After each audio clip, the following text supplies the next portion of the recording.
తాకట్లో ఉన్న మీ బంగారాన్ని విడిపించి ఆ రోజు ఆన్లైన్ రేటుకి కొంటాం. Sharma gold company. నమస్కారం అండి, సుమన్ టీవీకి స్వాగతం. నేను గీతాంజలి. మనతో పాటు ఉన్నారు శ్రీ శ్రీ శ్రీ ఆనంద శివకామేశ్వరి సన్నిధానం పీఠాధిపతులు శివకామేశ్వరి ఆనందమయ్య అమ్మ. వారితో మాట్లాడదాం. అమ్మ నమస్కారం. నమస్కారం తల్లి. శ్రీ పరాభవ నామ సంవత్సర ఉగాది శుభాకాంక్షలు. మీకు కూడా. ఎలా ఉన్నారు? అవునమ్మా. చాలా సంతోషం అమ్మ. ఉగాది గురించి ఎన్ని వీడియోస్ కదా, చూస్తూనే ఉన్నాం, మాట్లాడుతూ ఉన్నారు, రకరకాలుగా చెబుతూ ఉన్నారు. అవును. అసలు ఈ పరాభవ నామ సంవత్సరం ఎలా చూడాలి, ఎలా ఉండబోతోందనే భయం కొంతమందికి ఉంది పేరును బట్టి. అవును. అలాగే ఉగాది అసలు ఎలా జరుపుకోవాలి, మన శాస్త్రం ఏం చెబుతోంది, వీటి గురించి వివరించి. సుమన్ టీవీ వీక్షిస్తున్న ప్రేక్షకులందరికీ శ్రీమాత్రే నమః. ఉగాది లేదా యుగాది, బ్రహ్మగారు సృష్టి ఈ రోజు నుంచి మొదలు పెట్టారట, అందుకని ఉగాది అని పిలుస్తూ ఉంటాము. ఉగాది యొక్క ప్రత్యేకత ప్రకృతి అమ్మా. ప్రకృతి చూడండి, ఆకులు రాలిపోయి కొత్త చిగుర్లు వస్తూ ఉంటాయి అన్నిటికీ. మామిడి చిగుర్లు, వేప పువ్వు, అలాగే కొత్త బెల్లం, ఇట్లా అన్నీ కొత్తవే.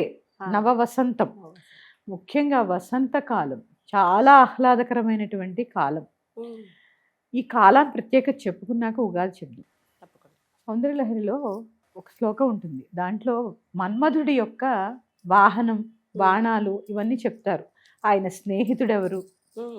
మన్మధుడి యొక్క స్నేహితుడు వసంతుడు. ఆయన యొక్క మన్మధుడి యొక్క వాహనం మేఘాలు, ఆయన బాణాలు తుమ్మెదలు. ఏది కూడా శాశ్వతమైనవి కావు. చూడండి, మేఘాలు ఎలా వస్తాయి, వస్తాయి వెళ్ళిపోతాయి. వసంతకాలం ఎంతసేపు? కొద్ది కాలం మాత్రమే ఉంటుంది. ఈ తుమ్మెద బాణాలు వేస్తే అన్ని ఎగిరిపోతాయి వేగానే. అంటే చూడండి, అలా ఉండి కూడా, అంటే తాత్కాలికమైన వాటితో కూడా సృష్టిలో ఉన్న జీవరాశినంతటినీ కూడా శాసిస్తూ ఉంటాడు మన్మధుడు కదా.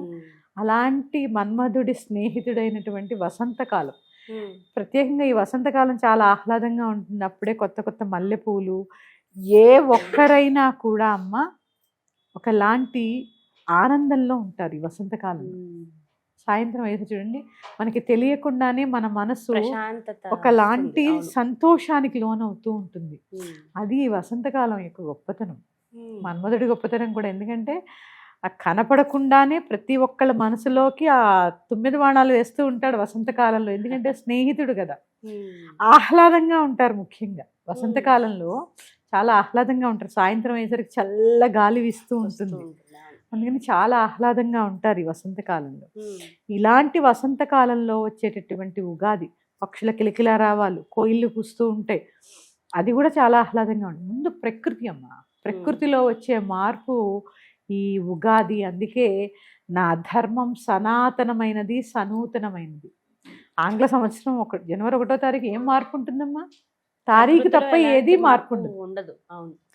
ప్రత్యేకంగా ఈ రోజు చేసుకోవాల్సింది రాజదర్శనం. మనకి పంచాంగం చదువుతున్నప్పుడు ఉంటుంది రాజదర్శనం అని. ఇక్కడ రాజదర్శనం అంటే ఇప్పుడు మనకి రాజులు లేరు కదా, ఎవరిని దర్శనం చేసుకోవాలి? పార్వతీ పరమేశ్వరులు దర్శనం చేసుకోవాలి. ఉగాది రోజు ఖచ్చితంగా గుడికి వెళ్ళి రావాలి. ఇది మాత్రం మానద్దమ్మా, ఖచ్చితంగా చేసుకోవాలి. తర్వాత ఇక సంవత్సరంలోకి వెళదాం. పరాభవ నామ సంవత్సరం. ఈ పేరు చెప్పగానే వణికిపోతున్నారు అందరూ. పరాభవము అంటే అవమానము లేదా నష్టము, ఏదో ఇలా చెప్పి చాలా భయపడుతున్నారు. భయపడవలసినటువంటి అవసరమే లేదు. ఇప్పుడు 60 సంవత్సరాలు ఉన్నాయమ్మా. పింగళ నామ సంవత్సరము, రౌద్ర నామ సంవత్సరము, పోయిన సంవత్సరం విశ్వావసు నామ సంవత్సరం. మరి విశ్వావసును అంటే గంధర్వుడు, ఆయనకి వీణకి కూడా పేరుంది. ఎలా అయితే నారదుడికి మహతి అని, సరస్వతీదేవి వీణకి కచ్చపి అని ఇలా ఉందో, ఆయన వీణకు కూడా పేర్లున్నాయి. మరి అంతటి గొప్ప గంధర్వుడైన పేరు పెట్టుకున్న పోయిన సంవత్సరం కష్టాలు లేవా ఏంటి? పోయిన సంవత్సరం ఉగాదికి కూడా మీకు గుర్తుందో లేదో, రష్యాకి ఉక్రెయిన్కి యుద్ధంలోనే మొదలైంది ఉగాది. అప్పుడు ఇదే పరిస్థితి. మీకు అంతకుముందు గుర్తుందా? కరోనా టైంలో, అప్పుడు కూడా కరోనా మొదలైంది. అంటే భయం అనేది అనవసరం. ఎందుకంటే సంవత్సరం పేరును బట్టి ఏముండదు. ఇప్పుడు రౌద్రనామ సంవత్సరం వస్తే అందరూ కోపంగా ఉంటారా ఏంటి? అట్లా కాదు కదా. పరాభవం ఇవన్నీ కూడా ఋషుల యొక్క పేర్లమ్మా. ఈ 60 మంది ఋషుల యొక్క పేర్లు. ఈ పరాభవము అంటే అసలు అర్థము, పరా అంటే అసలు అల్టిమేట్ అని అర్థము. నిన్ను నువ్వు తెలుసుకుని ఇతరుల్ని ఎంతో కొంత ఉద్ధరింపజేసేటటువంటి సంవత్సరం.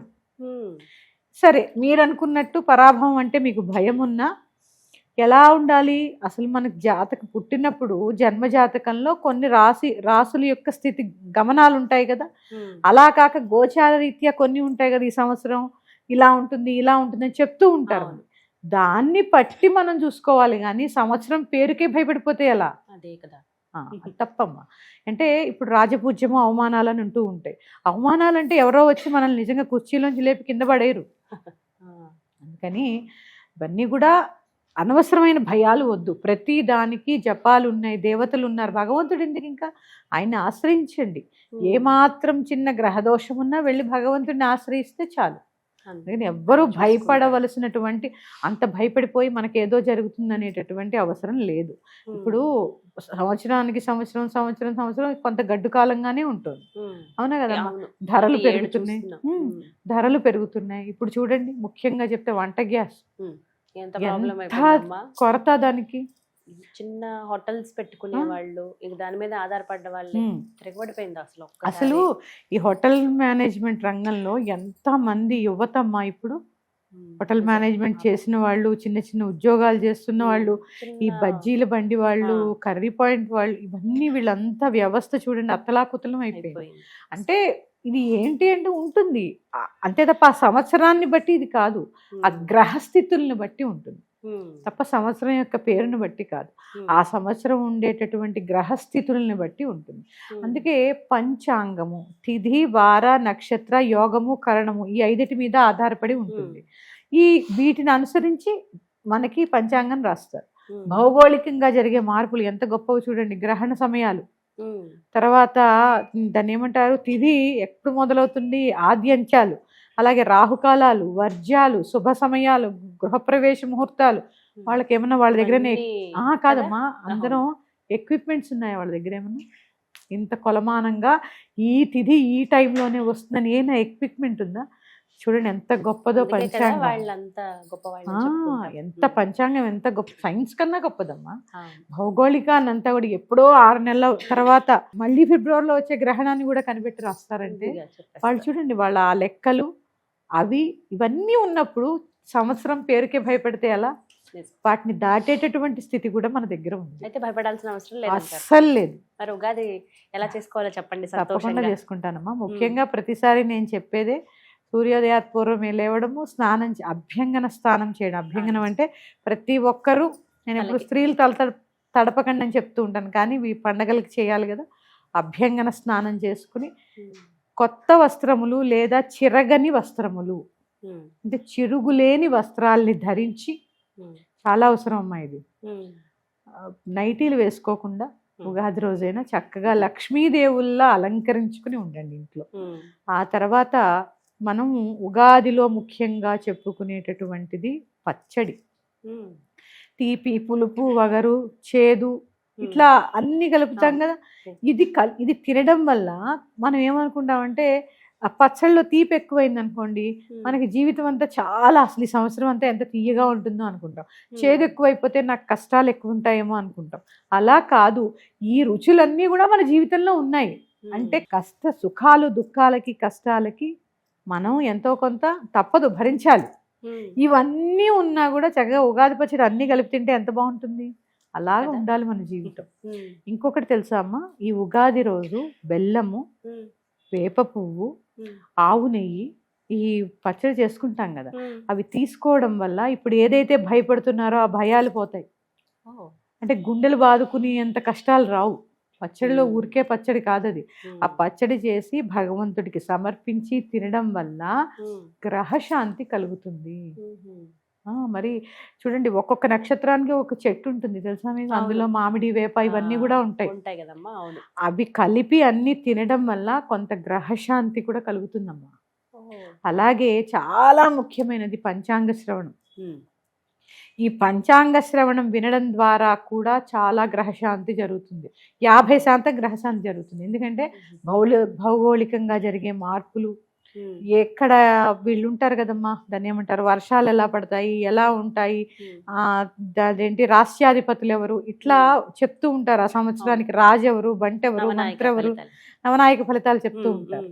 ఇలా చెప్పినప్పుడు చాలా గ్రహశాంతి, అది వినడం వల్ల గ్రహశాంతి జరుగుతుంది. అందుకు వినమంటారు. వినమంటారు. ఇంకా ఏంటంటే ముందు వినడం కాదు, ఖచ్చితంగా ఉగాది రోజే వినాలి. రోజు ఆ రోజు ప్రత్యేకత అదే. ఆ రోజు కొత్త సంవత్సరంలో ఈ యొక్క మొత్తం పంచాంగం తిథి వార నక్షత్ర యోగకరణములతో ఏదైతే రాశారో అదంతా వినడం వల్ల చాలా గ్రహశాంతి కలుగుతుంది. ఇది విని ఇంకా ముఖ్యమైనది దానం. ఆ రోజు ఇది అసలు మామూలుగా పంచాంగ శ్రవణం ఎలా ఉండేది, ప్రతి ఇంటికి ఒక బ్రాహ్మడు వచ్చి పంచాంగ శ్రవణం చేసి ఎంతో కొంత వాళ్ళు ఇచ్చింది తీసుకుని వెళ్ళేవారు. ఇప్పుడు మనకు ఆ అవకాశం లేకపోయినా బ్రాహ్మడికి చక్కగా స్వయం పాకము, దక్షిణ, వస్త్రములు సమర్పించండి. దీనికి మించిన శాంతి లేదు. మీరు అనుకునే సంవత్సర శాంతి, నక్షత్ర శాంతి, గ్రహ శాంతి, అన్ని శాంతులు జరుగుతాయి దీనివల్ల. అందుకని ఉగాది రోజు ముఖ్యంగా చేయవలసింది పచ్చడి, తర్వాత పంచాంగ శ్రవణము. ఇంకా ముఖ్యమైనది నేను చెప్తాను, ఇప్పుడు చెప్తాను, ఏడవకండి, తిట్టుకోకండి. మీరు అంటూ ఉంటారు ఇవాళ ఏం చేస్తారు సంవత్సరం అంతా ఉంటుందని.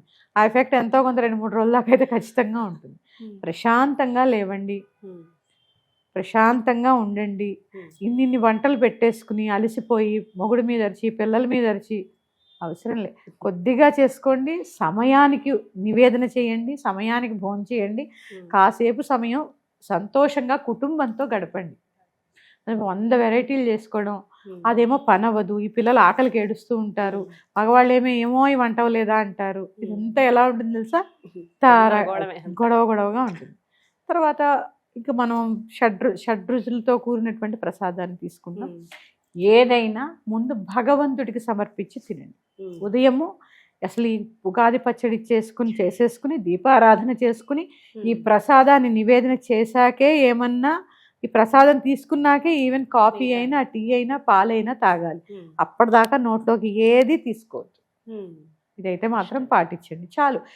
అందరికీ తెలిసినవే అమ్మా, కొత్త నియమాలంటూ ఏముండవు. కాకపోతే కొద్దిగా అయినా ఆధ్యాత్మికంగా ఒక పారాయణ, లలితా సహస్రనామము, విష్ణు సహస్రనామము, ఇవన్నీ అమ్మా ఈ రోజే ఎందుకు చదవాలి అంటే ఆ ఉగాది ఆ రోజు ప్రారంభం. ఆ ప్రారంభం రోజుని ఆ పండగ జరుపుకుంటాం. ఎంతో కొంత నేచర్లో చాలా శక్తి ఉంటుంది ఆ రోజుకి. ఆ పఠనాల ద్వారా కూడా చాలా శాంతి జరుగుతుంది. అంతే తప్ప భయపడిపోయి పరాభవం అంటే నాకు ఇంకా తెల్లారు లేచిన దగ్గర నుంచి అవమానాలేనా, పరాభవం అంటే అవమానం, అలా ఏముండదమ్మా. అలా ఉంటే మనిషి మనుగడే అసలు తల్లకిందులు అయిపోతుంది అలా ఉంటే అమ్మా. అందుకని అలాంటి అపోహలు పెట్టుకోకుండా సంతోషంగా ఉగాది జరుపుకోండి. చాలా సంతోషం అమ్మా. భయాన్ని తీసేసి ఎలా జరుపుకోవాలనేది చాలా బాగా వర్ణించారు.